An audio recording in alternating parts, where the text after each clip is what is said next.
En ekki eru allir sáttir við hvernig ríkinu gengur að móta nýja banka og vilja margir sjá kvenlegar áherslur í nýju viðskiptaumhverfi. Af 29 sviðsstjórum nýju bankana eru 5 konur og meðal 15 stjórnarmanna í bráðabirgðastjórnum bankana eru 6 konur og Þóra ræddi við konur úr viðskiptalífinu sem telja nauðsynlegt að breyta til. Ég held að það hefði verið betra að sjá hlutföllin jafnari og það snýst kannski ekki svo mikið hvort að þú ert kona eða karl heldur þau gildi og þá hugmyndafræði sem fólk stendur fyrir.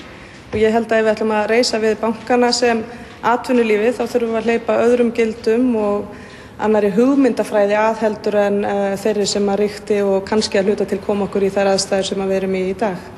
Heldur þá að bankakerfið og fjármálakerfið hafi verið of karllægt á undanförnum árum? Já, ég hef sagt það ítrekað að ég telja svo vera en ekkert endilega að það sé eitthvað að körlunum. Það er bara einsleitni, hún skilar ekki þeim árangri sem að meiri fjölbreytni getur gert.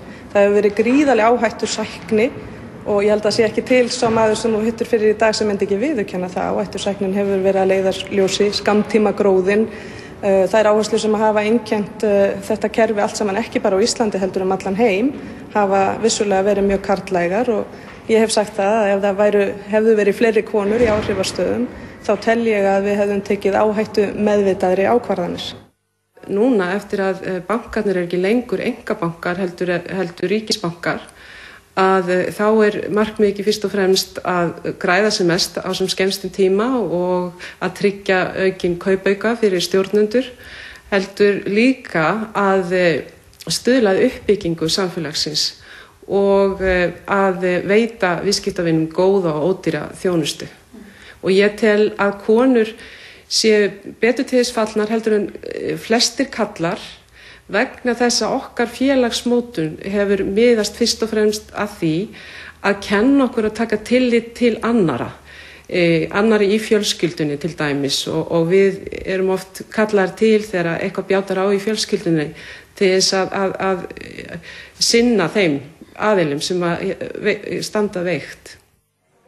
Þetta lítur kannski ekki nógu vel núna út eins og staðan í dag en það var að örfár konur sem eru sviðsstjórar og örfá konur í stjórnum og jú það eru 2 konur sem eru bankastjórar en aðalatrið samt að þeir sem koma til að stýra bönkunum að ég til mikið að konur séu sýnilegar í ábyrgðarstörfum en líka að þeir sem taka sér verkin hvort sem það eru karlar eða konur að þeir hugsa eins og konur. Og hvað áttu við með því? Að þeir séu áhættu meðvitað fólk. Þetta svolítið skrítin staða sem komin upp að við sjáum sérstaklega við horfum til fjárfestinga tengdra verkefna og starfsemi í fjármálageiranum að þá voru næstu því eingöngu karlar þar að vinna með körlum í uppsveiflunni og nú kemur niðursveiflan og þá fá konur tækifæri sem ég vissulega fagna en ég vona þó að það verði ekki þannig að konurnar séu eingöngu í tiltektinni og þá í ríkistörfum og miklu lægri launum og ekki eigendur og karlarnir komið svo aftur þegar við einkavæðum og halda fram að reka. Ég vona að okkur beri gæfa til þess að nýta krafta karla og kvenna jafnt í uppsveiflu sem niðursveiflu. Allar þessar konur sem eru menntaðar, eru hæfar, það þarf bara að ná í þessu konur. Það þarf bara að pikka í þær og segja þið eru tilbúnar það ekki. Það þarf bara aðeins að hvetja þær. Það fullt af góðum konum út allt. Þetta hefur verið karlavíð, það hefur verið karlar sem hefur verið að fjárfesta, karlar í stjórnum, karlar út allt, en þetta bara eitthvað 2007. Núna erum við að halda áfram og auðvitað vera konur alveg til helminga í öllum ábyrgðarstöðum. Ég held að ef að koma fleiri konur eða þá karlar sem hugsa eins og konur í bankana núna, að baktjaldamakk sé búið. Ég tel að ef að konur hefðu verið milli 40–60% stjórnenda og stjórnarmeðlima bankana, að þá hefði áhættusæknin verið mun minni en hún var á þessu útrásartímabili vegna þess að konur eru mun hræddari við að gera mistök vegna þess að þær vita að þeim verður refsað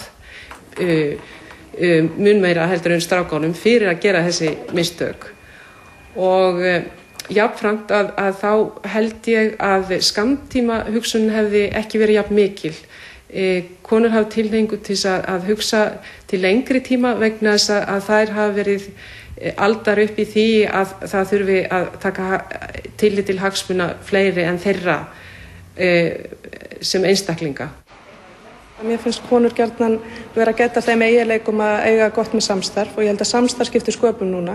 Það þjónar engum tilgangi að henda auri hvort annað eða leita sökudólgu uppi núna. Ég myndi helst vilja sjá erlenda ráðgjafa taka sér það hlutverk að rannsaka og skoða hvað gerðist og ég myndi vilja sjá okkur Íslendinga snúa bökum saman í að byggja upp og verða fyrsta landi til að komast út úr þessari kreppu. Kannski voru við fyrst inn en ég trúi því að við getum orðið fyrst út en það krefst samvinnu og konur hafa að mínu mati sérstaka eiginleika og góða kosti þegar kemur að samvinnu og samstarfi.